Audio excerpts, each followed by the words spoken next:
దామర్గిద్ద మండలంలోని క్యాతన్పల్లి గ్రామంలో హరితహారం కార్యక్రమంలో భాగంగా రాష్ట్ర వ్యాప్తంగా 1,00,00,000 మొక్కలు నాటాలనే ఉద్దేశంతో తెలంగాణ గవర్నమెంట్ తీసుకున్నటువంటి నిర్ణయాన్ని క్యాతన్పల్లి గ్రామంలో 800 మొక్కలు స్థానిక ఎంపీడీఓ శ్రీధర్, ఎంపీఓ ఉదయశంకర్తో కలిసి నాటారు. ఈ కార్యక్రమంలో ZPTC Lavanya, head master Balaji, PAT Kadalappa తదితరులు పాల్గొన్నారు.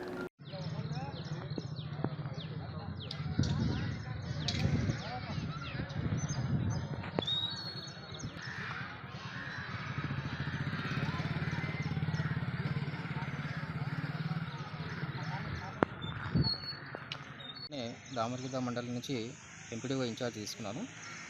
ఇప్పుడు మనకు 1,00,00,000 మొక్కలు భాగంగా హరితారంలో మన మండలికి సంబంధించింది 1,20,000 టార్గెట్ ఉంది. హరితారంలో భాగంగా ఈరోజు జీపీకి ఒక 800 చొప్పున మనము ప్రతి జీపీలో ఈరోజు స్టార్ట్ చేశాము.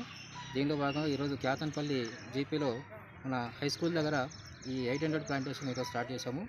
దీనికి గౌరవ జెడ్పీటీసీ గారు, నెక్స్ట్ వచ్చేసి మన హెచ్ఎం గారు, ఎంపీటీసీ గారు, సర్పంచ్ గారు, తర్వాత ఎంపీఓ, తర్వాత పంచాయత్ సెక్రటరీ, ఫీల్డ్ అసిస్టెంట్ అందరూ ఈజీ స్టాఫ్ అందరూ కూడా ఈ కార్యక్రమానికి వచ్చేసారు. దీనిలో గ్రామ పెద్దలు కూడా వచ్చేసి దీన్ని విజయవంతం చేశారు. మన మండలికి సంబంధించింది 24,000 గాను ఈరోజు అన్ని జీపీలో కూడా మొత్తం కంప్లీట్గా పూర్తి చేశాము. ఇప్పుడు ఈ గ్రౌండ్లో ఎన్ని మొక్కలు పెట్టారు సార్? 800 ప్లాంటేషన్. 800 ప్రస్తుతానికి 800 పెట్టాము. ఇంకా ప్లేస్ ఉంది. అంటే గ్రామానికి మొత్తం సంబంధించింది? అంటే ప్రతి గ్రామానికి 800 ఉంది. దాంట్లో భాగంగా ఈరోజు ఇక్కడ మనం ప్లేస్ తీసుకున్నాము. నెక్స్ట్ కూడా మిగతా ఎక్కడైనా ప్లేస్ ఉంటే కూడా దాన్ని కూడా టార్గెట్ రీచ్ చేస్తాం.